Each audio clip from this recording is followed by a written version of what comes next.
Hello and welcome, social media practitioners. This is David, along with special guest Kiki Schirr. Hope I'm pronouncing that right. I didn't check with you beforehand. Here to talk about the best practices in the post 2.0 web, which is the era we are living in now.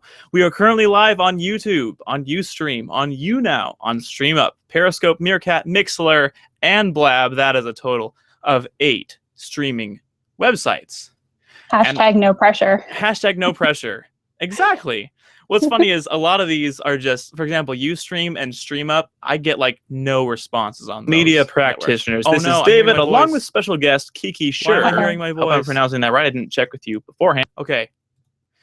The first episode of this entire podcast was this is a big experiment, and so it hasn't really stopped being that from this point because of the nature of it. But I found the other YouTube tab and I closed it in time, so we're okay.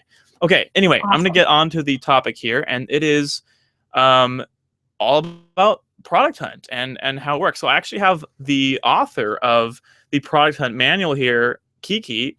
Thank you so much for being on. Oh, thank you. This is a great opportunity. And 8 channels. I'm feeling the love. Yeah, it's pretty unique, that's for sure. Whether it's a derp fest or not is yet to be seen. But anyway, why don't you start off by telling us a bit about yourself and what you've been up to lately. All right. Well, first, I guess I should say that I work for Fitter. I wore the t-shirt today just to plug the company. It's Fitter with no E. And it is a workout app that designs workouts completely just for you. So like a completely unique workout for every time, just like a personal trainer would design for you. Really? And we do corporate. But anyway, so I'm the marketer person at the company and the sole marketing person. And so I looked into a lot of different routes as far as getting the word out there. And one of the best routes was Product Hunt. So we had a very positive experience. And so I ended up writing about it multiple times in blog posts because I love blog posts. And then I turned it into a book eventually because there was a lot to say. Wow, that's awesome. Thank you. Yeah. All right. So so Fitter and you use Product Hunt. So it was sort of a, how did you come across Product Hunt in the beginning? Was it you were looking for avenues to promote Fitter, or like how did that work? I love Twitter. I'm really active on Twitter, and actually I think Twitter recommended that I follow Ryan Hoover. So Ryan changed Hoover after that, I'm sure. founded it. Yeah, and so he talks about it quite a bit. And I actually started checking out producthunt.co back in the day, and now producthunt.com. And I signed up fairly early, which is nice because I got to know a lot of people. And the more that you really network on that channel, the more benefit you get from it. So I was very lucky to join early. Awesome. That's great. So we're getting a question. What is Product Hunt? Muggs just pointed out we're not recording. Oh, man, we're not recording. Well, now we're recording on Blab. Oh, yeah. So we are, if you're just checking us out on Blab, you can go to beyondtweeting.com. Oh, there's a way to plug my website to watch the full version of this if you want that magnificent intro. Anyway, so why don't you let us know what Product Hunt is for those that don't know? Okay, so for those of you who haven't been, producthunt.com is a repository of daily new products. So you are able to vote on the best ones every day. And you get this constant cycle of new things coming up to the top of the list. And it's interesting, it's dynamic, the content is always changing. And now they're even starting to do verticals. So not just technology, but also books and games. And now they're doing AMAs even. So you get to know really awesome people through Product Hunt. Wow, that's amazing. So you could look at it as sort of like a Reddit for products, in the sense that you're upvoting things and things trend. Yeah, I'd say it's a lot like Hacker News in some ways. But Reddit is similar. Yeah, there's a lot. There's still commenting like Reddit, but not as much. Right, and you can't just comment and submit things willy-nilly. You have to be invited, right? Mm-hmm. Yeah, it's actually a fairly select group right now because, well, when he started, it was a very select group. It was only a few people, and then he slowly expanded it. And now you have to be recommended by somebody who has a recommend granted to them by the system, in order to even comment on a new product. Yeah. So yeah, it has gotten a little bit exclusive. But the nice thing is if you make friends, you get let in pretty easily. Right. So it's just mostly a matter of, I hate to say it, but networking. Well, see, and networking has this poor connotation, but you have to realize the benefit of that is if you think you're going to provide valuable content, which you have. I've seen a lot of your submissions, and they're all highly upvoted entities. There's good reason for someone to say, "Oh, Kiki wants in. She's trying to network with me. Well, I guess she wants in. Let's see what she can do to provide some good content." And you've followed through on that, so it's a two-way street. And so that's an excellent point there. Now, I don't recall how we met each other on Twitter initially. It was probably one of those Twitter recommends things, and I was like, "Okay, I'll follow this person." For a few months now, we've been following each other, I guess. Yeah, I've been tweeting at you kind of randomly here and there. You say funny things, so I'll tweet back. Awesome, yeah, and so do you. And also, I just realized you're one of the on my book launch day, you're one of the people to tweet out my book. So I need to thank you in person for that. Thank you. Oh, well, thank you. That's really nice of you. But yeah, the book was really good. So thank you. Thank you. And I look forward to reading yours, the manual on Product Hunt. Another thing that's funny is you and I have both written on fairly dynamic websites, I guess you could argue, and they change. So, so what are you going to do about, because Product Hunt just went through massive amounts of changes. So are you going to update your book? Are you going to release a new version? You know, it's really nice that you asked because I would love to plug this. I'm actually writing 2.0 as we speak. So, 2.0 will be coming out soon. Awesome. Okay, good to hear. I'll probably hold out and get that one. That's perfectly fine. Okay. Feel free to do so. Awesome. And I think what I'll do with my book is I'll just keep editing it because Twitter's not going through that many crazy changes like Product Hunt is, so I'm probably just going to make a few minor tweaks. Oh yeah, actually I should also mention that if you've already purchased the book, feel free to email me. It's just kikischirr@gmail.com just to see, like, I'll give you a free copy of the new book. Well, that's awesome. So, wow. Yeah. Well, I mean, if you paid for it once, you know. Yeah, good model. Okay, so let's see. Where am I on the notes here? It is fun to see you on Blab every once in a while. You are fairly active on there, but yeah, I'm going to make a promise to the folks here. I am not, and if you agree with me, if you agree to do this along with me, I am not going to mention Blab at all for the rest of this Blab and be different than the rest of the Blabs. Do you agree to do that with me, Kiki? Be different on all of the Blabs? Don't mention Blab on Blab. Oh my God, yes, please, thank you. This is the last mention of that word on this episode. I love it. Thank you. Okay, you're welcome. Somebody just asked about specifically a SaaS on Product Hunt. Personally, I think you should avoid weekends because you're going to want to hit the work crowd. And Wednesdays are jam-packed. So anything besides a Wednesday, and Mondays are also really crowded. So I would go for like Tuesday or Thursday. Okay, so for a SaaS product, go for a weekday. Definitely for a weekday. Now you can on other products like fun products, sometimes it's better to be on a Saturday or Sunday because there are fewer products to compete with. But for work product, I'd definitely say go on a weekday. Okay, what sorts of products would you recommend for a weekend launch on Product Hunt? Oh, I like the gag ones. I actually do really like this silly, stupid, mail your enemies glitter kind of products, and those are great on weekends. Yeah, they're really fun. One of my favorite ones is the fake blue screen of death one. I don't know if you saw that one, but God, it's horrifying. It's amazing. You can just full screen it like on whatever browser you're viewing, and there's a blue screen of death for Windows 8/Windows 10. There's one for Windows XP. There's one for Mac OS X. It's just the Apple and the loading bar. It's brilliant. That is amazing that you can tailor it that specifically. Yeah, you can. And then and then it looks like it's updating or it's like it's resolving something. And so you can just prank someone by putting that on their PC and leaving it. And you think it's doing something. You have to move the cursor to the top because it also hides your cursor. So you have to move your cursor to the top of the screen to get the exit, Oh my God, that's actually evil. Yeah, I know. And the evilness is what drew me to it. I'll blame that on sinful human nature. So great. So we covered what Product Hunt is. We covered sort of some good times to post for SaaS products. Where do you see its biggest opportunity to grow? You mentioned that it's now delving into books, it's now delving into games. Where are you seeing it going from here? I really love the AMA channel, and I think that there's got to be something really cool to come out of it.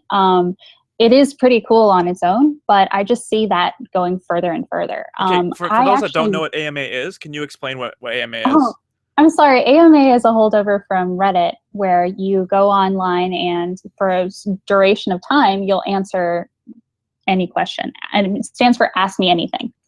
Now, the AMAs tend to be like an hour long on Product Hunt, and you get a lot of really good questions, really insightful questions. Just because the community is so positive, you're not going to get trolls, which is nice. So it's a much safer place to host an AMA. And I would love to see, and I'm not predicting this, but I would love to see it happen. And I hate to do this, but I'm going to say the word blab. I would love to see blab and the AMAs overlap, because I think video format would be amazing. Yeah, Ryan Hoover, the creator, which you mentioned earlier, he was on this website, which won't be named, and we got to talk to him. And that's one of the things that you brought up is, wouldn't it be great to integrate the two services? And speaking of that little meeting, one thing that I asked him was, you have this sort of, exclusive group that's able to submit these products. Do you ever have an instance where some Joe Blow submits someone's product before the product's maker is ready for it? And he said, yeah, that happens a lot, right? And I said, well, what do you do at that point? And one thing that he said was, well, for one thing, if it's on the net already, that's sort of their mistake, in the sense that if it's out there and anyone can submit it, that's sort of on their prerogative. But if they do contact Product Hunt / Ryan, he will take it down for them. So I thought that was really good. And I love it. He's like, it's completely subjective at this point, and there's no code for it right now. But anyway. No, it's an amazing responsive community. The people who are community managers there are totally giving and of their time. And Ryan himself answers every tweet. I don't know how he does it.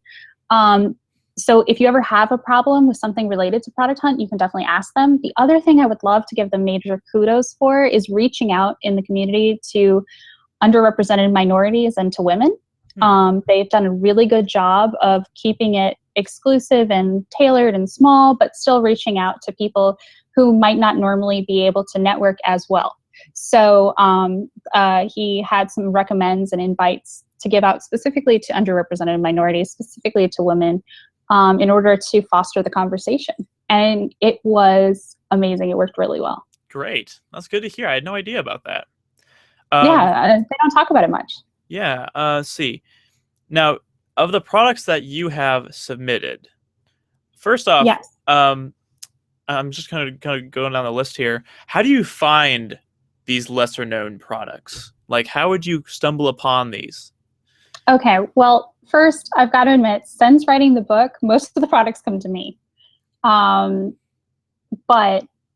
before I wrote the book, and I just had a couple of blog posts up, I just hunted whatever I really enjoyed looking at. So no matter how small or dumb, I've hunted Corgi Fetch, which I love. It's just an app that hunts Corgi photos for you.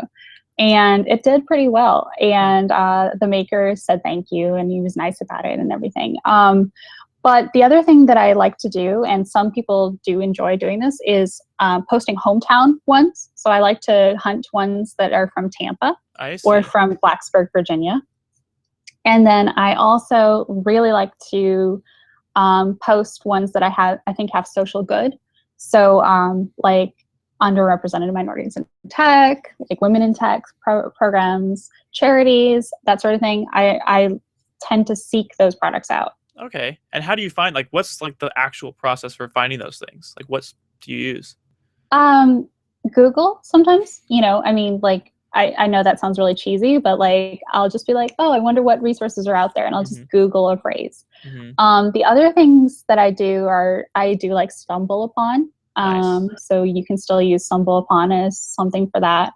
And I also use Twitter. I tap Twitter really hard. you might not see many people tweeting about their products, but if you go into their profiles and click their links, they usually have their product linked, and oftentimes it's fantastic, and they're not tooting their own horn enough. You know what I mean? Yeah, it is a funny balance. I mean, you have those folks on Twitter that blast their own stuff all the time. Then you have the people that you wouldn't know what product they had. You had to like hunt for it in their profile. And those are the best ones. Yeah, typically. It's ironic. Anyway, and then also, so you said even if it's just something you enjoy, that's your criteria. If you enjoy it even a little bit, that's something you hunt, right? Yeah. So there's really Or if it's hometown. There's really nothing not worthy to submit. Personally, I don't feel like there should be like a ton of vetting. I know that not every hunter feels that way. A lot of hunters feel like that they should definitely like curate more. However, I like to give everybody a chance. Now, that being said, vulgar products, I won't hunt vulgar products. And Jay was asking Periscope or Blab. I prefer Blab, especially to Periscope. But Meerkat, I prefer to Periscope because the harassment is less. Really? Okay, I've noticed that too. We've talked a few episodes ago. I talked about a guy, Scott Croucher, and he's a Periscope guy, and we talked about the harassment on there. It's so prevalent. You can't get away from it. Yeah, I actually drew a little doodle about it one time about like having to go into the shower and just take a shower after being on Periscope. Like, sometimes. Yep, that's actually very accurate. So then, like, what do you think when you submit something on Product Hunt? What do you think gets it upvoted most? Is it how good of a product it is, how trendy it is, when it's posted? Like, how do those all factor into it?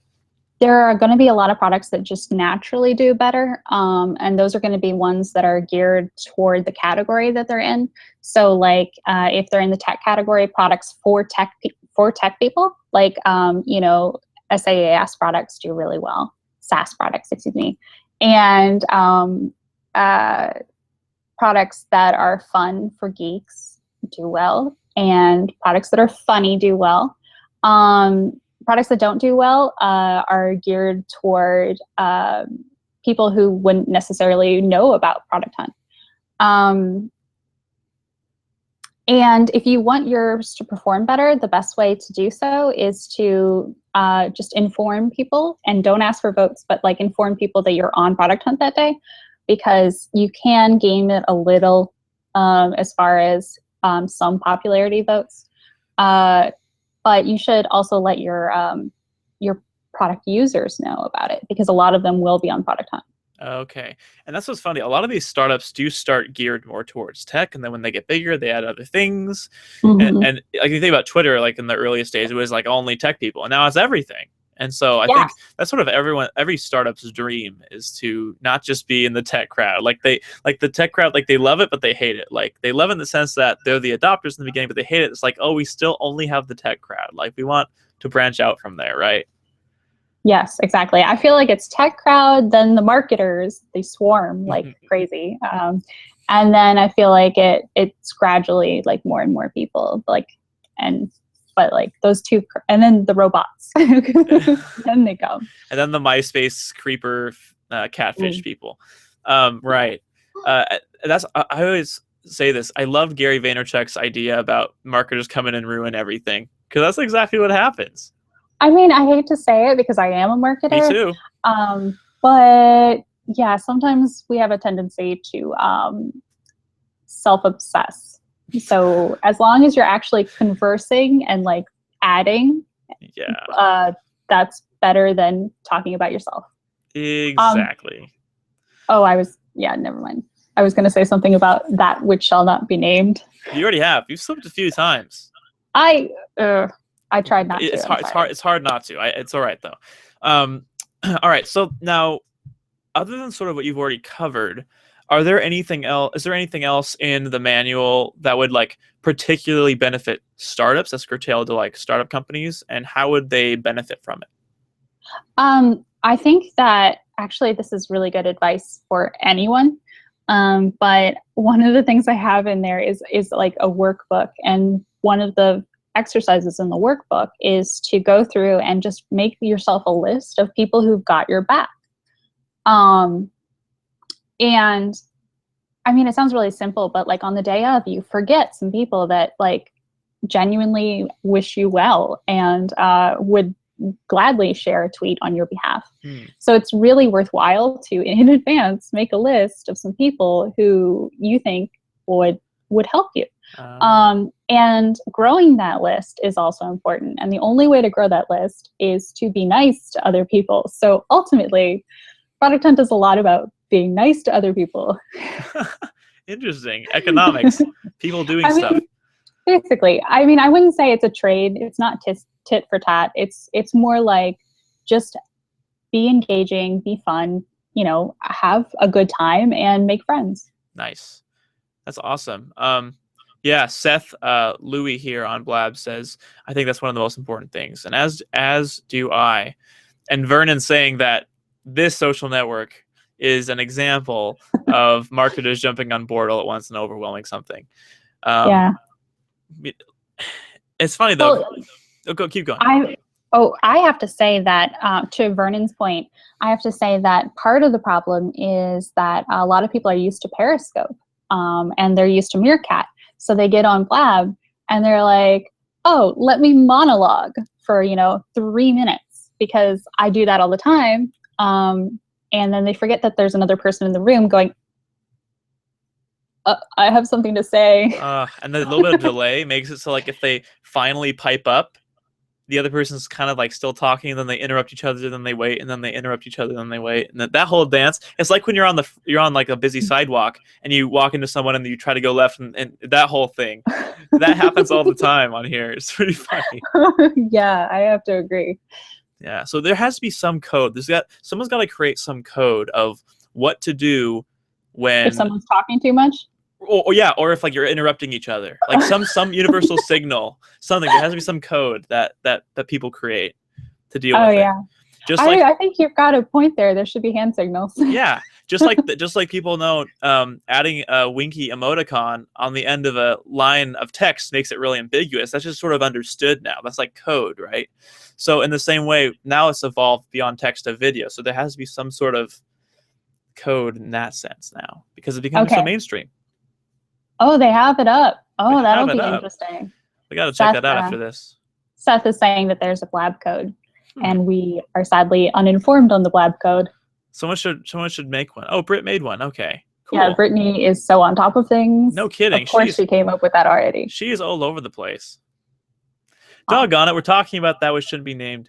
Okay, well, and here's why I think it's such a good case study because it's happening now. We're using it. It has to do with what we're talking about. So it's not the worst thing that we're mentioning it every once in a while. Anyway, so I want to talk a little bit more about your Fitter app because I have to be honest. I am not someone that works out all that often. That might be because my metabolism's doesn't need it, and I can just kind of do crap and not worry about it. I know. Well, your age, that may change. Yeah, I know it will change, and doomsday is coming. And so for folks like me that aren't completely sold, not that they're not sold on it. It's obviously a good thing to do, but we're not used to it. We're not in the habit of it. How is Fitter going to help someone like me get in like a workout routine or workout schedule? Oh, well, it's really nice because Fitter does give some guidance on how to do an exercise, and you can also tell it what sort of equipment you have available. So you can basically really customize what sort of workout you do. And we're going to, in version 2.0, which is coming out soon, we're also going to have these things called like seasonal plans where they're like a couple of weeks long. And for those, you can actually like tell it that you're a total noob and you don't know anything, and it'll slowly ease you into the workouts. So you get a couple of extra weeks tacked on where all you're really doing is just building up to being able to work out for 30 minutes, because we do very strongly believe in the 30-minute rule. Really? Interesting. Yeah, so, cardio. And then how is this app available? It's on iOS? Currently, it is on iOS only. Okay. When we have version 2.0 out, then it'll be on the web, so you'll be able to access it from basically any device. It'll still be on iOS, and we will have a corporate extension as well. Seth put in the link from Brittany, so we should probably check that out. Yeah, we should. One last one I was going to say about. Oh yeah, and then if folks wanted to get the app right now, what would they type in to get to it? Easiest is Fittr, Fittr, no E. After that, you can. Fittr is probably just the easiest. Okay, and then if you go to fittr.com, you can also sign up on fittr.com for the thing, and it'll give you a link to go to the App Store. Cool. So you got the .com as well. And so how long was it in beta? Oh, we didn't have it in a beta. You didn't have it because we went to iOS only, so like they don't allow you to do a beta. Oh, really? Okay. Yeah, well, or they didn't at least. Everyone's slapping betas on everything, so I just thought I'd ask. Yeah, no, we went live and we had bugs at the beginning, to be honest, and Apple does not like that at all. So we were penalized a couple of times, and really? Then we were on Product Hunt. I forgot to mention that I was on Product Hunt unexpectedly. One of my friends nominated us late at night and then went to bed and didn't tell me.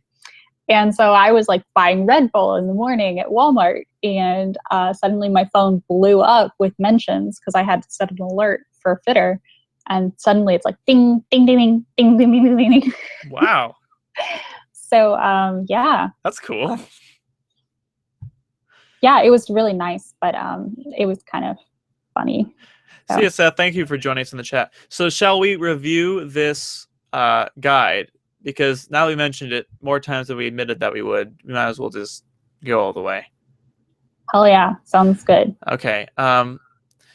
Before we begin, you should know that things are always evolving, not set in stone. It is crowdsourced, and this is not a rule book, but this is a simple do and don't list.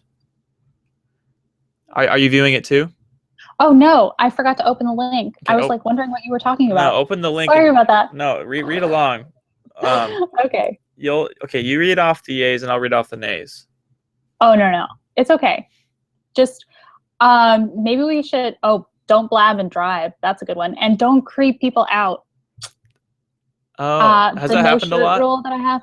I just don't like it when somebody shows up without a shirt on and I'm not expecting it. Like if they warn me in advance and they're like, oh, I don't have air conditioning, and they make a case for it, maybe okay. But like no shirt usually means no service. Oh, that's funny. And they get booted from my blab. So what about the rule about people just being in bed? Is that okay? That like it can be creepy. Yeah. Especially with in conjunction with no shirt, then you're sort of like, are you wearing any clothes? Like that is just wrong. Yeah. You know, like this is not chat roulette. Yeah. So the ability to boot somebody from the lab is very convenient. Another thing about audio quality and like background noise, because last week on this show, actually, I invited some people on impromptu, and for the most part, it was good. But there was one guy that called in, and I had to take his audio off the podcast because there was so much background noise. And it was obnoxious. So then to what degree are we people of grace in the sense that we allow for there to be background noise versus why don't you have decent microphone? And why aren't you, because everyone says, why aren't you wearing earbuds or headphones? Because they hit the feedback, right? Right. So what do you think are the standards for that? I think that you give a warning and you say, hey, look, if you're in, you need headphones. And then if there's too much background noise, just inform them that that's why you're booting them. Just don't boot them like without saying something, because that's really rude. Because I mean, if you're in there and you have background noise, if you're in there and you don't have headphones, you can be completely unaware that you're like destroying everybody else's experience. You're just like, hey guys, how's it going? And everyone else is like wincing and you're like, what's the matter? What did I say?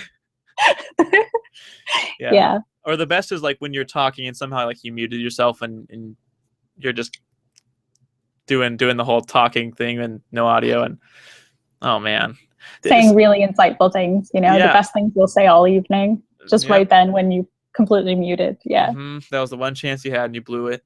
But like there's so many little things that you see all the time. This doesn't just go for this network. It goes for Skype, it goes for Google Hangouts, it goes for anything else with video. There's that thing we talked about earlier with interrupting each other that happens. there's a thing where people get randomly muted. People have terrible background noise. There's got to be a fix for this. And I don't know if it's just real life and the stuff happens. That's always going to be a mix into it. So there will never be a true resolution. Or if we can somehow get some sort of, I don't know what the solution is. Oh, well, I mean, you know how like it gives you the microphone settings the first time you log on? They could just tack on and best experiences, in a quiet room with headphones, Yeah. I mean, that would be the simplest solution and not very rude. There you go. That's a great solution. So really quickly, just for the last bit here before we get into the last section, I thought we'd talk about Twitter a little bit, just because you said you're a big user, you're a big fan of it. So with the new CEO and the new direction Twitter is going, where do you see it going right now? Twitter? Yeah. I hope that it doesn't change much because I love the experience. But there are a lot of bot accounts and there are a lot of inactive accounts just sort of sitting there and taking up space and usernames. For example, the Twitter account is taken by someone who hasn't tweeted since like 2006, and it really bothers me. There was a big outage on Twitter today. Photos by Rod was saying that like Twitter went down, and it did. Wait, Twitter went down or Twitter went down? Twitter went down, not Twitter. Okay. Sorry. Twitter is running well. But yeah, mobile was unaffected. Luckily, I was on my computer and I was about to tweet something really stupid, and suddenly I got the fail robot, and I was like, oh, this was actually like Providence. a good thing for me. Yeah, exactly. I was like, oh, yeah, all right. I got to rethink my tweet. But then it was out for like, I don't know, 15 minutes or something. And I was like, And that tells you something. When you can't live without something for 15 minutes. I know. Yes. I switched to my mobile phone, but that just shows you how addicted I am. Yeah. Well, Twitter is an amazing experience. I think there's a lot of people like you and me that love Twitter, love the experience Twitter is. And they don't want it to change. But it's like, from a business standpoint, like, I mean, okay. Everything changes. Yeah. Well, here's an example. Like, if you look at your timeline now, how many tweets are photos? A lot of them. Why? Like every other one, right? So yeah, because they get more engagement.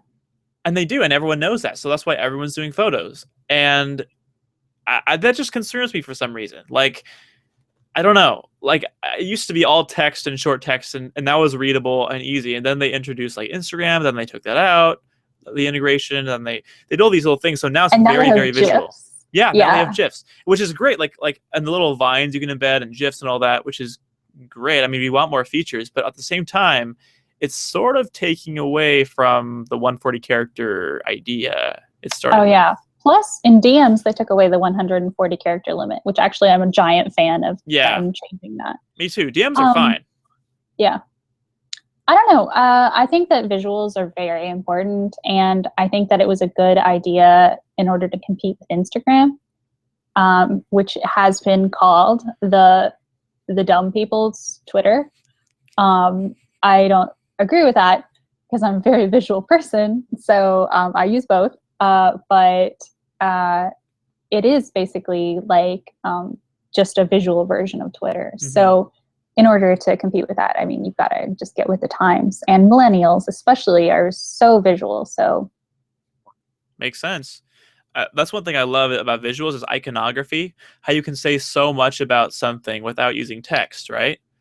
Oh, yeah. I definitely rooted on my bears yesterday with emoticons, like a little bear emoji, a little football emoji. Yeah, that tells you everything in one glance with 2 spaces being used. A little cheer trumpet thing. Yeah.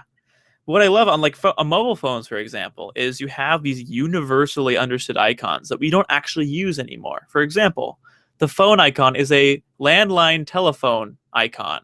But when you see that thing you don't use, you know it means calling someone. When you see an envelope, you know it means email. You know, when you see and like, for example, the save button, it's a floppy disk. Literally no one uses those right now. But if we're looking for the save button, we see a floppy disk, we know that means save. So it's really interesting. They're losing their meaning in a way. Yeah, they're losing their original meaning. Yeah, they're losing their original meaning, but they're attaining new meaning, which is so interesting. So it was physical, and now it doesn't exist, but now it exists in an icon form. Like the phone booth concept. Yeah. Yeah, and so I think we are very visual, and then of course it's very telling that Instagram changed to include widescreen support for their photos and for videos too. Like I'm not sure what that communicates because that's one of Instagram's original deals was it's like a Polaroid camera, and now it's Yeah, like everything's not. square, and now it's not. And Yeah, well, I like it because it gives you more flexibility. and people were So just doing the bars anyways. It's not like they were just finding ways around it. Like let's put two black bars on the bottom and the top and make it force it to be widescreen. So I think it is very welcomed by most people. But to what degree do sites like changing the original meaning? Like, does that matter? Maybe that doesn't matter anymore, and it's fine that things are changing because it's the net. But I mean, I don't know. What do you think about things like losing their original integrity? I think I think that if you have a real strong gimmick, it's good to lose it at some point. Um, it's kind of like language. Language is also really fluid. You can try and keep it the same by like making dictionaries as much as possible, but you always have to update dictionaries with new words, and you have to figure out the rules of grammar have changed. Like the word literally doesn't mean I know. literally anymore.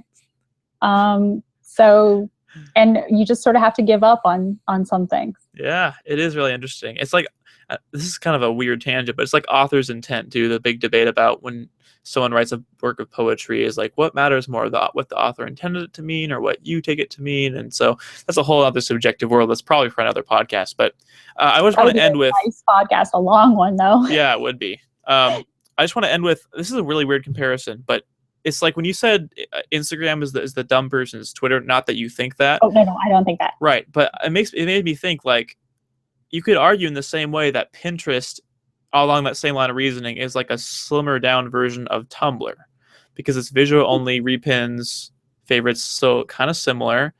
And then as far as Instagram goes, it's like I wouldn't even compare it to Twitter. I'd compare it to like honestly Facebook.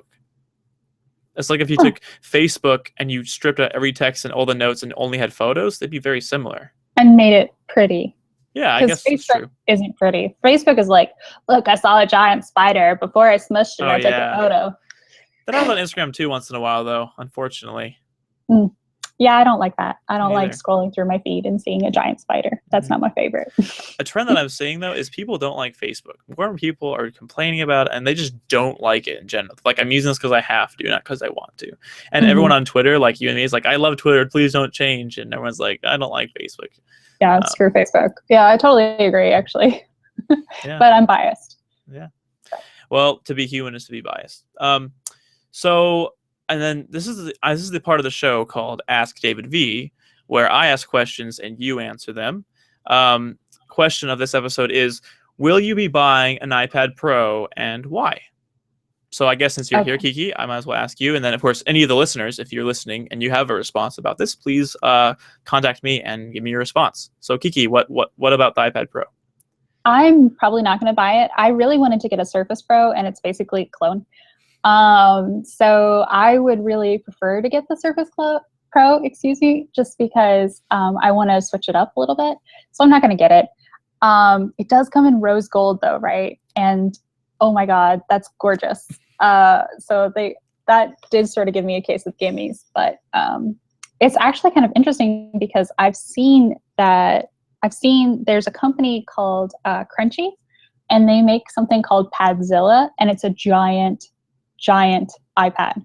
So if you ever see somebody like on television and they're like gesturing on something that looks a lot like an iPad, it could actually be like a giant iPad. And they've like reverse engineered the whole thing, and it runs iOS and everything. It's really cool. It's like a Hackintosh. Yeah, it is. And it's called Padzilla. You should totally check it out. Oh no, the Pro doesn't come in rose gold. Okay, well, Vernon just said that. Okay, Kiki, this is your solution. Get the next Surface Pro when it comes out. I'm not going to say when. And then spray paint it rose gold. And then I like it. Here's the thing about me. Like the reason why I asked the question on the show is because the iPad proper was really hyped up and people really wanted it, but I don't see that same energy at all for the iPad Pro. And I can't think of it's like when the iPad first came out, it's like a stretched out iPod Touch. I thought it's going to fail. It totally didn't. It was really successful.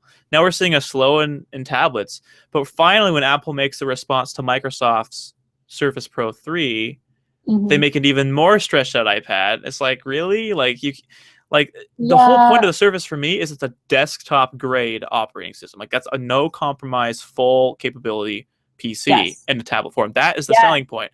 Not the fact Mhm. that it happens to be 13 inches, the fact that it happens to have a stylus and a keyboard. You can get a Bluetooth keyboard, you can get any old stylus. Like that's nice about the Surface, but why I like it is because it's something super thin and it's a complete PC, right? Yeah. Yeah, totally agreed. And like when I was watching the keynote speech and they're like, it's 12.9 inches. Why is it 12.9 inches? And I'm just like, because you're copying Microsoft. And to prove we're copying Microsoft, here's Microsoft to talk about productivity apps on Oh, their yeah. iPad. It was like so trolling. They're like, and to see who we're screwing over completely, next on the stage is Microsoft. But you know what that was? That was their first step in admitting that they had competition. Because usually in the world of Apple, it's all their stuff and it's all them, and there's no competition. Like that's their Yeah. mindset. That's their fans' mindsets. And so it was fun to see something a little bit different this time around. So Yeah, actually, anyway. I will admit that. It was kind of funny. Yeah, it took me by surprise, that's for sure. So anyway, if you have a response to will you be buying an iPad Pro or not, and you are listening to the show, you can contact me at beyondtweeting.com/contact, and please send me your answer because I want to hear it. And the social network of the day is Path.